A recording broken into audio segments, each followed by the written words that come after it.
السلام علیکم ورحمۃ اللہ وبرکاتہ۔ لوگ باتیں کرتے رہ گئے، دعوت اسلامی بازی لے گئی۔ یار مزے کی بات یہ ہے کہ اردن کے بارڈر پر غزہ کے مسلمانوں کے لیے وہ ہاسپٹل تک تعمیر کر رہے ہیں اور انہیں اپروول بھی مل چکی ہے۔ تو اس کو کہتے ہیں دعوت اسلامی، جو کر دکھاتی ہے، جو باتیں نہیں کرتی۔ جو دعوت اسلامی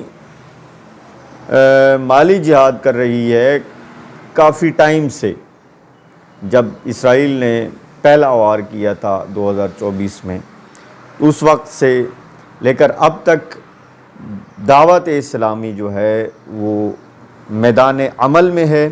لہٰذا باتیں نہیں، عملی کام کریں، اور جو کام کر رہے ہیں ان کی ٹانگیں نہ کھینچیں بلکہ ان کا ساتھ دیں، کہ وہ اپنی ذات کے لیے نہیں کر رہے بلکہ وہ مسلمانوں کی فلاح و بہبود کے لیے کام کر رہے ہیں۔ جہاں آپ کی حکومتیں کام نہیں کر رہی، جہاں آپ کے ادارے کام نہیں کر رہے، جہاں 57 اسلامی غزہ کے مسلمانوں سے منہ موڑ کے بیٹھے ہوئے ہیں، وہاں آپ کی دعوت اسلامی کام کر رہی ہے۔ تو لہٰذا باتیں نہیں، کام کرنا چاہیے اور ان کا ساتھ دینا چاہیے۔ بہت شکریہ۔